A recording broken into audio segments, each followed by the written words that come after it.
Hey everybody, how's it? Aloha. Geebz here in the Decomposer Lounge, your old composer, breaking down your favorite songs for you in a very light way, not a theoretical way. Just having some fun and bring out some of the super cool light nuances for maybe you to enjoy your more favorite songs, maybe just with a different kind of ear.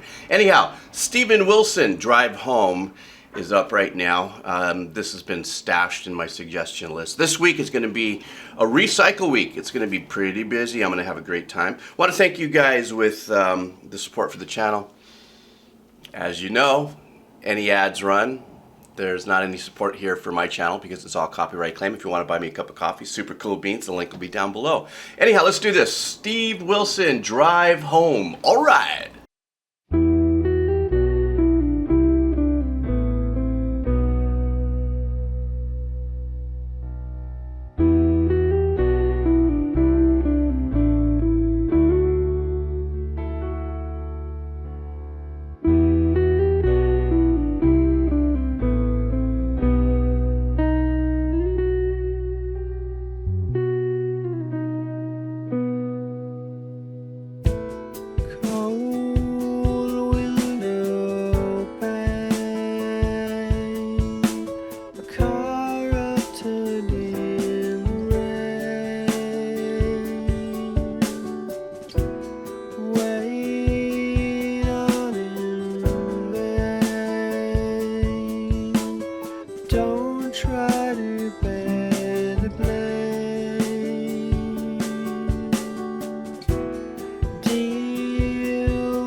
To clear away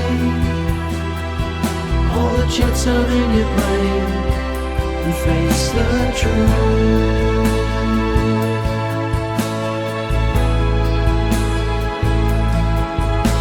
Well, I can make amends, but while the darkness always ends, you're still alone. So try.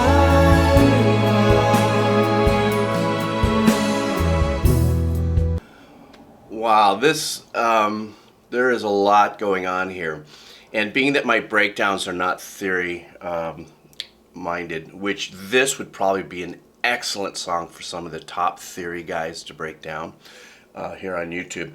But for me to do, you know, this kind of, you know, you're the pure listener kind of breakdown, the best way I could do this is there are many different chords in a key. Well, actually, there's 7, and then there's variations, and then there's, you know, you change one note, it becomes a different chord completely, but it's still in the same key.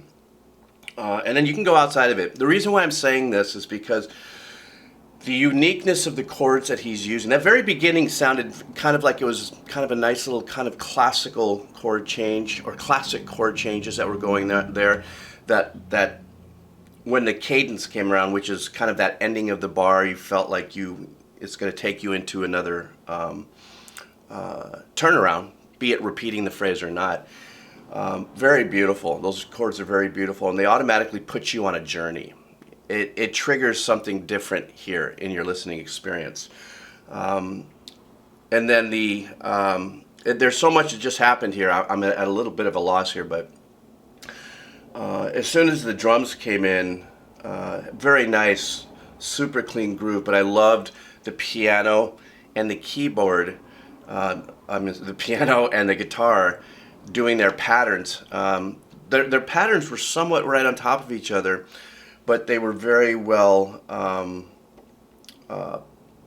played, so they complemented each other. In other words, they weren't exactly playing in unison.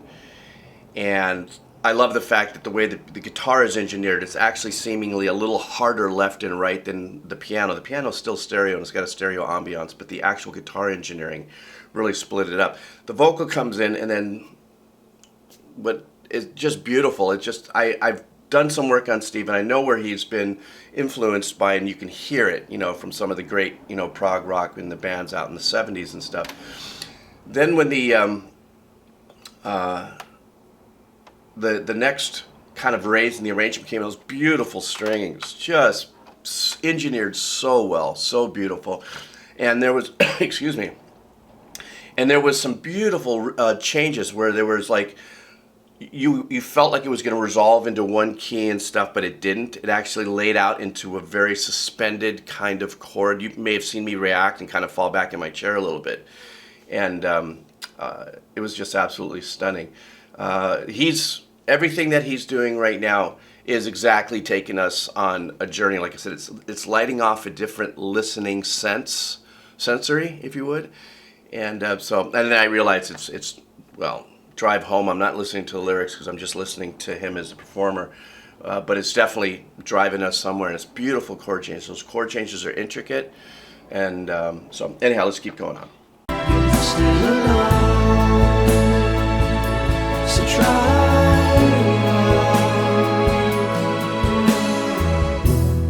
Pause without end,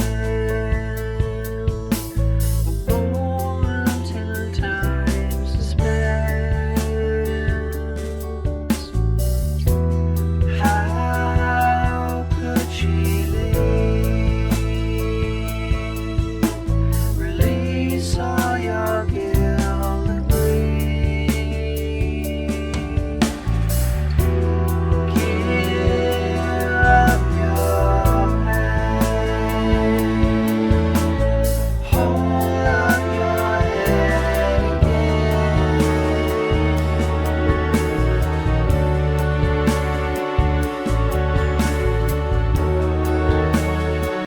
Doesn't it kind of have a feel of like a comfortably numb kind of energy, the way the production kind of brings you slow, builds into that hook, and then brings you back down. And he does that really super cool thing in the engineering of his voice, and beautiful harmony. And then even this little phrase that's coming on here, I don't know if he's using a celeste or with some kind of a bell instrument with it, but this is absolutely beautiful.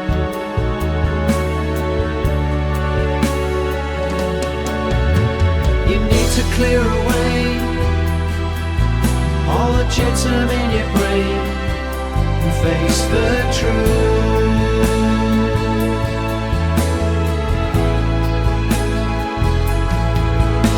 Well, luck can make amends, but while the darkness always ends, you're still alone.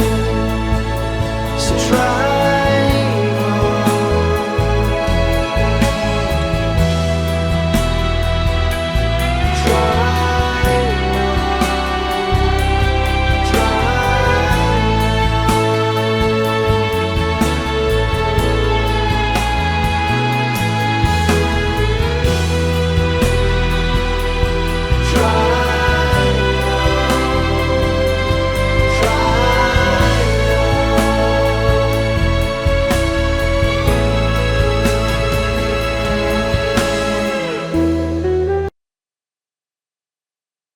String arrangements are just beautiful.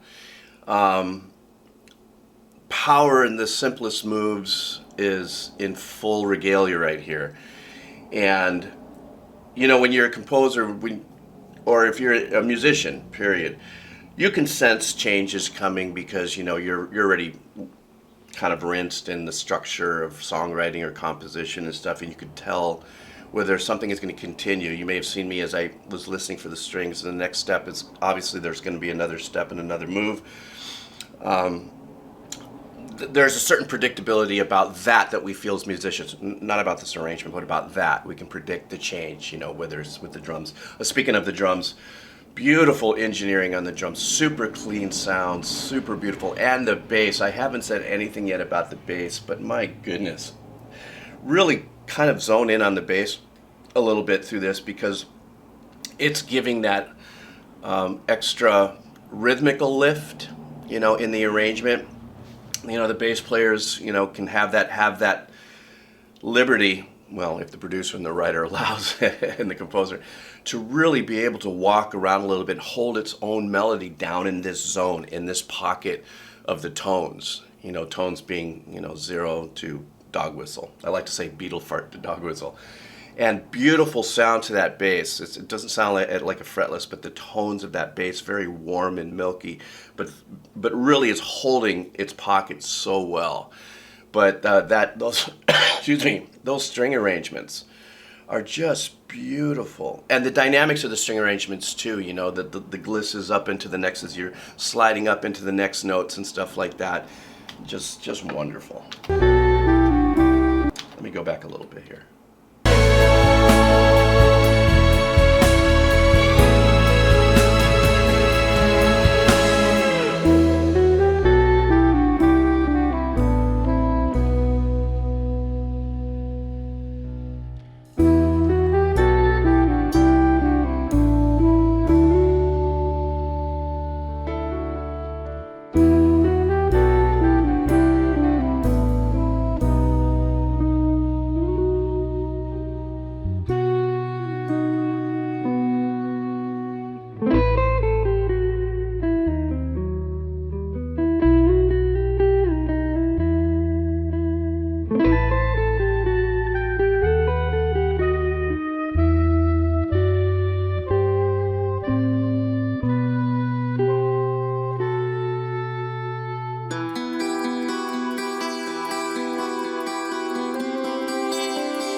I'm sorry, I got to stop there. I know it's sacrilege. I'm probably going to get 1,000 dislikes for that. But so much is happening that I just want to be sure that I catch. And I love that semi-unison at times and then harmony, little at the very beginning where you have that reed, a reed instrument.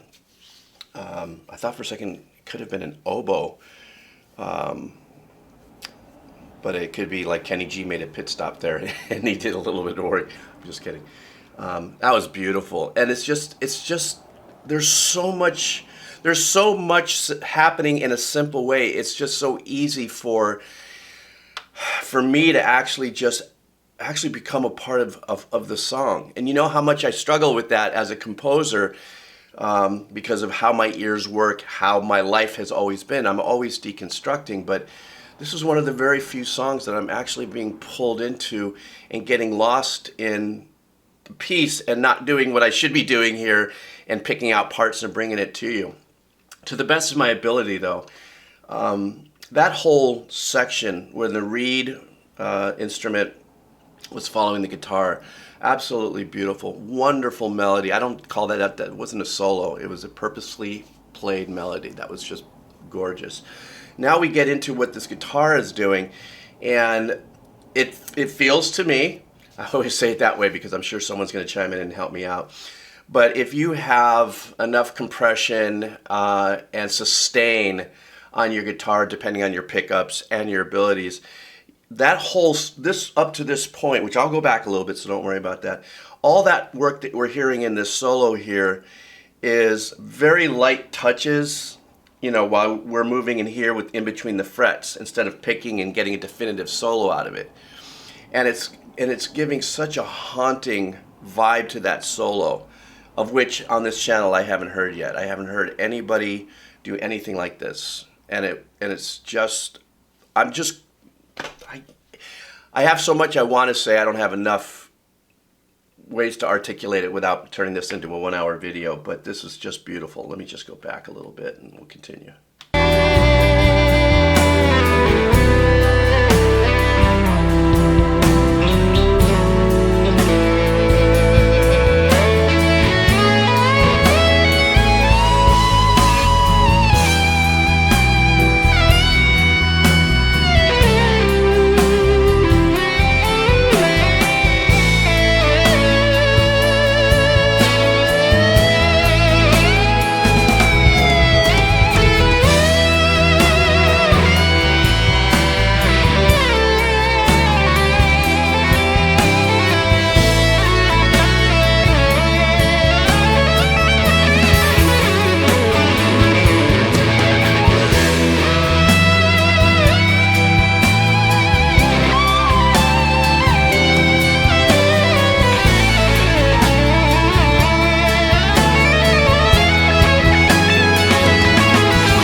That was as perfect of an ending to a song as if it was an epic film from Hollywood. That took me on that kind of a journey. Like I felt like I just watched a film from, open to close sonically in 8 minutes.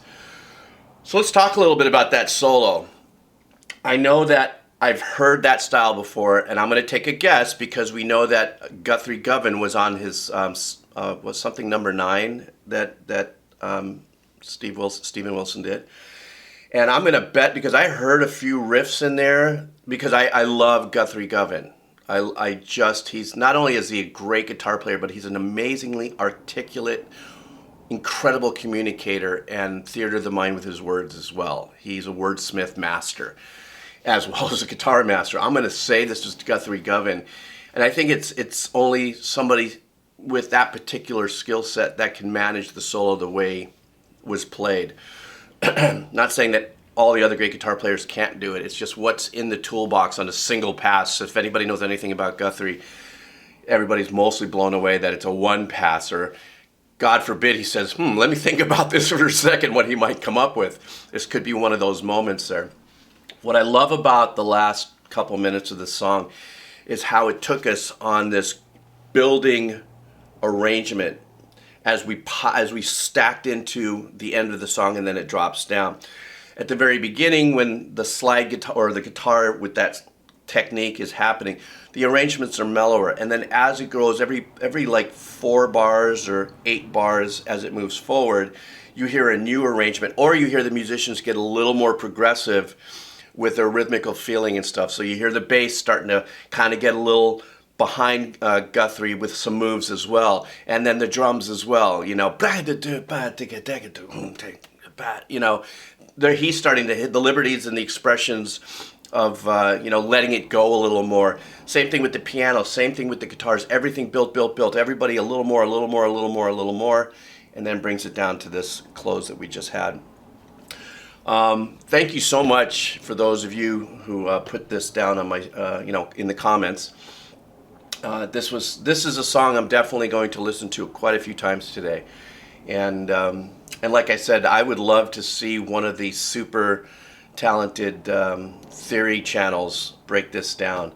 And if you guys know of one that has, please send it to me. I'd like, it's not that I can't break it down, but the thing is, on a theoretical level, but if you remember that video I just put out a couple days ago, this channel is not about theory. I'm not qualified to do and first listen theory breakdown because I don't have that ear. But then that's why it takes those other guys hours to do that, because they're listening and they're figuring it out and they're showing these things. And so if you know of one, please let me know. Anyhow, thank you very much. If you'd like to support me and the channel, some of the things I do for the kids, buy me a cup of coffee, that's great. I'm going to have the link for Steven Wilson, Spotify and everything down below. And this video will be down below as well. And then the headsets, AKG 240s, if you're curious on what I'm listening through. This is an industry standard. Great history with the AKG company and for many, many, many, many, many years. Anyhow, you guys take care of yourself. Have an incredibly super cool Beans Day. I've got a lot of fun things planned for us this week. Aloha. All right.